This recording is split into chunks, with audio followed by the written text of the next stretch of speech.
boys and girls, this is Ryan for the VR Grid and Out of the Grid Gaming, and I'm here to talk to you today about the PlayStation 5 HD camera. This is the new camera for the PS5, which works for streaming video content, and this is my review. So let's just get right into it, shall we? Alright, setup is very easy. All you gotta do is take the plastic that comes on it, take that off, plug it into one of the USB ports in the back, and you're good to go. It's that easy. Once you're there, you just go to your settings, which I will show right now. Head down to accessories, head to camera, make sure you hit the HD camera, not the PlayStation VR camera. Hit OK. It's going to ask you to do this. Oh, haha. I suppose I should have it right here. There we go. It's going to ask you to do this. So we'll do this. And that's how it calibrates. It's that easy. It's that simple. The camera I'm using now, obviously, is the webcam, not the PlayStation VR camera, or PlayStation HD camera, sorry. And then from there, if you want to adjust any settings for your broadcast, you go to Captures and Broadcasts, go down to Camera, and you have a host of options. So Displaying Camera shows this. Right now I have the chroma key enabled. Chroma key on the PSVR or on the PS5 does not like a lot of light. So if I turn off my little ring light here, chroma key works a lot better. So, you know, you have to mess with yourself. If I dumb it down a bit, it gets better. I look worse, unfortunately, but that seems to be a sacrifice with this camera. It's just very sensitive to light. So for the purposes of the rest of the stream, we'll turn that off. You can change the size of the camera on your display. So when you stream, you can go large, medium, or small. I like medium. It's a decent size.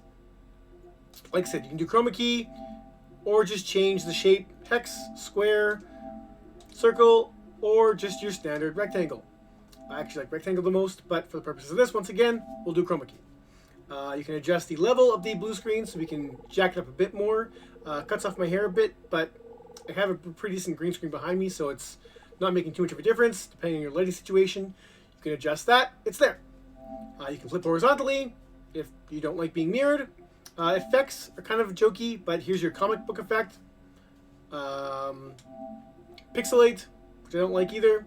Scan lines, which is funny, but I mean, I don't know. If you're just messing around. Toy camera is just like a weird filter. And lastly is monochrome. I don't know why you do it. But they're there. Options are there. It's nice to have options, even if you don't use them. You can adjust the brightness of the camera as well. So, I'm a white ghost all the way down to a black shadow. So somewhere in there, we'll just stick with the norm. Should be okay. Contrast, once again, same thing. Really contrasty, or I'm a gray ghost. Put that somewhere in the middle. And then transparency, which I do like, allows you to basically make yourself like barely visible. Oh, my camera just died. There we go. So a little bit invisible, and then you can adjust that as well. So I like being fairly visible. And those are your camera options. It's easy to stream. You can adjust your stream quality all you want. It's to whatever you like, whatever you can stream based on your wireless. That doesn't matter. And after that, it's just as easy as picking a game and getting into there. So I'm going to kill this camera right now. We'll kill my webcam, and we'll do this live in the game. So we're in the game. Just hit the stream option. That's this little button on the left side of the controller. Go down to broadcast. Camera test 3 works just fine. So hit go live. It'll let you place your camera. At least it should. So you can move it anywhere you want before the stream starts. And we should kick in a second here. Hey, look at me! I'm a ghost. So now I guess I'm looking at this camera. That's it. I'm still a bit translucent. I can still see. It doesn't matter. So I can adjust that. In fact, you can adjust that live if you want, which is nice. And you're good to go. One of the issues that this camera does have, however, is like I said, the light's a big factor. You have to have like a low light to kind of get a decent looking image. The 1080p resolution of the camera isn't the best. My little Logitech webcam looks much better. That being said, the only issue that can arise with this thing that I've come across so far is that if I go home and let's say I start a PS4 game, we'll go with it actually works on Uncharted, because I think Uncharted is patched for PS5. So let's go with Dreams. Dreams hasn't been optimized for PS5 any more than what just the standard boost mode is. So yeah, so if I do this now, I killed my other broadcast. I killed when I switch games. So I do this and I hit broadcast. Same options come up. And if I go live,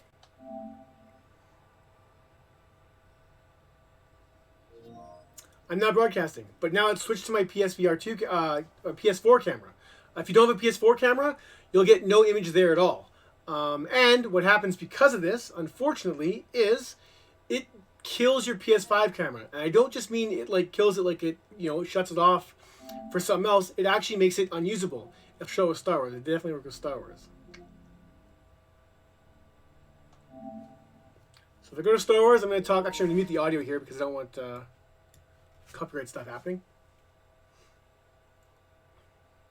So now that we're in this, if I go to broadcast on this, it shouldn't broadcast my PS5 camera, even though I'm broadcasting from the PS5.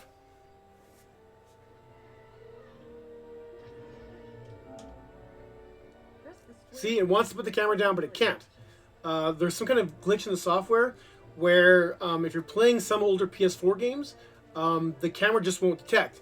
And what actually happens now, which is what I want to show you, when I edit that out, is if you go home and we hit settings and we go down to camera, accessories, sorry, camera, and I go to adjust my HD camera, I should get an error.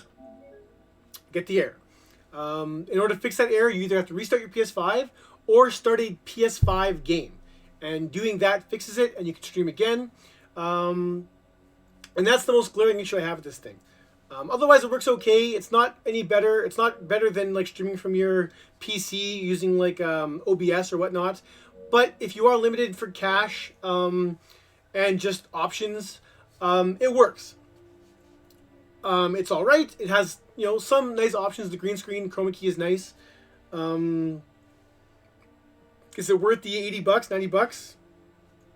I don't think so. I think if you have more options, if you have a PC that can handle it, investing in streaming on that end is a good way to do it. If you don't and you only have the PS5, this isn't a terrible option. It's just a limited option. Like I said, I don't think it's worth the full price, but if you're kind of strapped for options, then you really have no choice.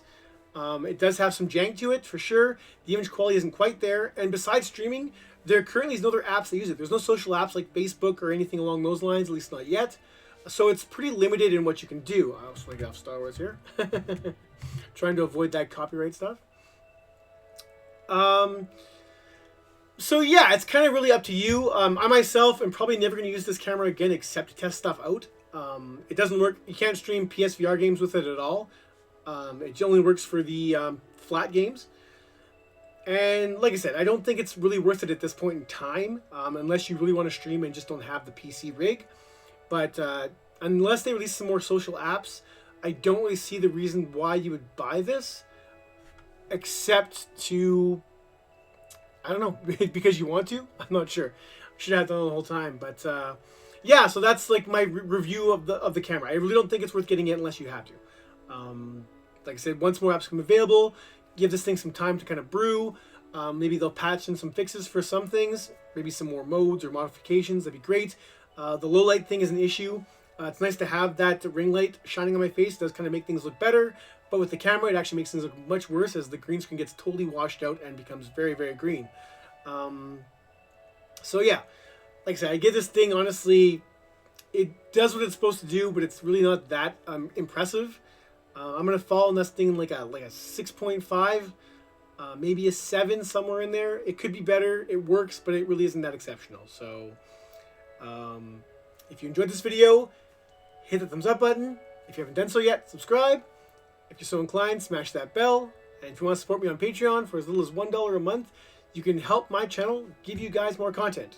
As always, thank you to my current Patreon subs. These guys right there. You guys kick ass. That is it for this one. Thank you so much for watching, and have yourselves a wonderful, wonderful day.